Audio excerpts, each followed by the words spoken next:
Hi everyone, my name's Ross Jeffery. I'm the author of Juniper and Tome, and I just wanted to say a big thank you for Sadie for inviting me to celebrate horror 2021 style. Also, many happy returns, Sadie. I'm not sure when this will be scheduled or when it falls, but happy birthday and thank you for everything you do for the horror community and what you've done for me. And I thought I'd treat you to a little special thing now. This is an excerpt from my latest book, Hostage, which should be out hopefully in 2021. We shall see what happens, but it's all been written, edited. I'm just deciding where it should go. But yeah, so here we go. Chapter 1. The wind howled like a grieving mother. It was the sound Eric had grown accustomed to over the last few months. He sat folded in on himself on some strange altar-cum bench that had been carved into the rock face. The signs of late-night revellers or young love's dream lay scattered around his feet, beer cans, bottle caps, nicotine-stained filters floating in puddles of seawater. One lone and used ribbed condom lay in the corner of the alcove, a creamy offering trapped in the teat. No respect, these young people, Eric uttered to himself in the confines of the shallow cave he sat in. As he leaned back to take in the view, his splayed hands alighted on the cold and rubbery remnants of candle wax that marred its surface.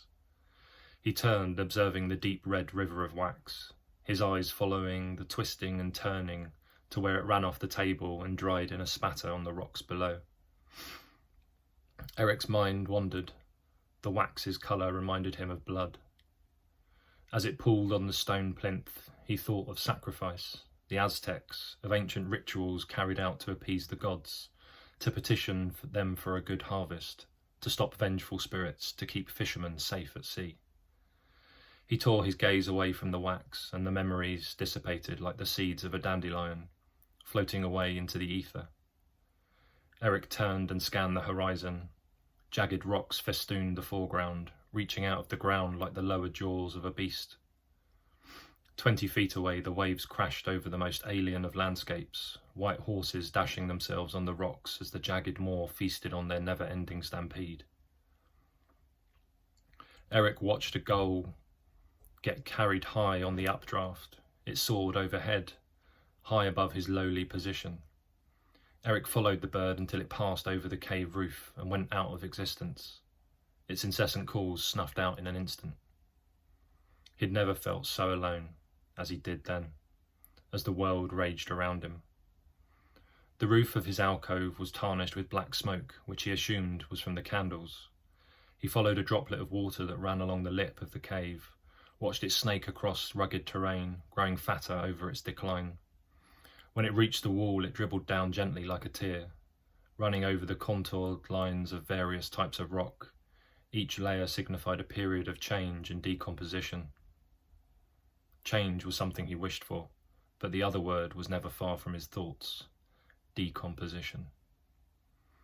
The tear, bloated now from its journey, finally fell from the rock. It reminded him of the swollen tears that had fallen from his wife's cheek, of those long days and nights where comfort and wholeness were a distant memory. Now there was only discomfort and lives shattered to infinitesimal pieces. Eric placed his hands in his pocket of his woolen jacket. The cuffs were covered in dried paint, and there was a tear up the arm where the white innards of the jacket fell out, like an eviscerated animal. He always wore it when he was painting, making his art, but now it was different. Wearing his jacket was no longer a ritual for his art. It had become a totem of something else, a comfort blanket that brought no comfort. It was the thing he'd been wearing when the best and the worst thing in his life had happened. And however much Lara wanted him to throw it out, because of the memories it threw in her face every time she saw it, for Eric it was a way to keep her close, to cherish the last memories he had of her. And he wouldn't forsake losing those memories just to appease his wife. Eric ruffled his coat as a bird would its feathers. The wind buffeted him. He pulled it tight around himself. It almost felt as though someone or something were hugging him. But he knew he was alone, desperately and hopelessly alone. His friends told him, as best they could over a few beers, that he was lucky he still had Lara, that she could have died too. They told him the worst thing in life was to end up alone, but Eric knew that the worst thing in life was to end up with people that made you feel alone. And that, unfortunately, is how his wife made him feel. Eric pulled a hand free from his jacket pocket, his eyes darting to the rocks on the horizon, the water spraying into the air with each passing wave. He licked his lips, tasted salt from the sea spray. His fingers began to play with a plastic band. He balanced it on his index finger and span it around. Then he crushed it in his fist. He glanced down. The name tag was showing where it was looped around his finger. Annie Lucas. Eric's eyes started to water, the tears trickling down his face, worming their way into his mouth. They tasted bitter and salty too. Then the memory came flooding back, and his stomach felt as though it were about to empty. His breathing grew faster, then laboured. He was having a panic attack. All he could see was her tiny foot, an ankle that wasn't really an ankle yet, tiny purplish toenails, her identification band. The same band he now held between his fingers. It was so large it hadn't even fit her properly. Even with the smallest popper fastened, it just hung there loosely like it didn't belong, much like her. Eric stuffed the band back into his pocket, choked the memories back down into the ghastly pit that they had arisen from. He pulled the collar of his jacket up as a chill snaked its way down his spine. Walking the coastal path was Lara's idea. "It'll be a chance for us to get some fresh air and get used to our new surroundings. We're on holiday, don't forget," she'd said, and Eric had agreed to walk willingly since they'd been cooped up in the car for 3.5 hours, the time it took to get from Bristol to the south coast. But for Eric, this wasn't a holiday.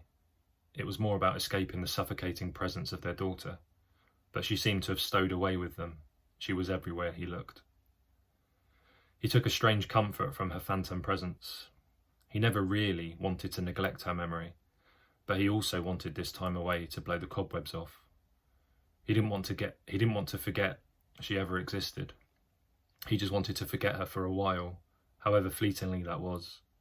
He was adamant that it would help them move on together, or if not, and if it had to be, each their separate ways. They desperately needed to heal, to bring some type of closure to a situation that had opened up between them like a heart surgery. The house was full of reminders. At least here, at the holiday cottage, they could go a day without stumbling into their room and finding the empty Moses basket that would never rock a sleeping infant, or the tiny shoes that sat with a receipt on the kitchen table, to be returned to the shop, though neither of them could bring themselves to do it. She'd never wear those damn shoes, but it never stopped them dreaming, or imagining her tottering around the park with them. Amidst the churn and foam of the elements, he remembered how the doctor poetically phrased the bad news. Incompatible with life. Eric knew deep down that there was no way to seal the gaping hole now left in their lives. Annie's death had cut deep, had punctured both of them further than they'd thought. Sometimes Eric found it hard to breathe, often wondering if when his heart shattered, those shards had pierced his lungs. Eric used to go to the SS Great Britain, the passenger steamship, regularly, to sketch the beautiful city he called home. He liked to lose himself in his work, but sometimes he'd just walk around the ship and the harbour side and take in the atmosphere of one of the best cities in the world. On one of these walks in the lower part of the ship, trapped below a glass ceiling where the water rippled overhead, giving the effect of being underwater, he discovered a notice board about scuttling holes. It was just a piece of useless information, but after Annie died, those two words surfaced time and time again in his mind. Eric was convinced that grief was a scuttling hole, an Annie-sized hole that ripped deep into his soul, a wound that had torn him asunder and caused him to sink. Eric thought this trip to Polperro would be an intervention. With him free to paint and Lara free to relax, they both could grieve and have some much-needed time away from the nest that she'd painstakingly crafted, and that was now useless. They could be together, but also be alone with their thoughts and try to rediscover their love for each other, without seeing the aching reminder of their dead daughter in each other's haunted faces. Eric believed that if he didn't do something, they'd soon succumb to the numbness and the pain that was seeping into their lives like icy water into a stricken vessel at sea. He stared out to the vista beyond, the jagged rocks. The sky resembled an off-white bedsheet hanging in the sky, as if someone had left a navy sock in the wash basket, and it had bled colour all over.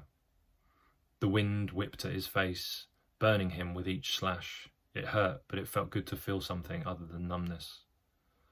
The clouds were beginning to roll in now, swollen and bloated, dark underbellies that hung distended with the promise of rain, of new life and rebirth. Eric could hear a thrum in the distance, followed by a tinkling. It wasn't loud, just about audible, as the wind continued to roar.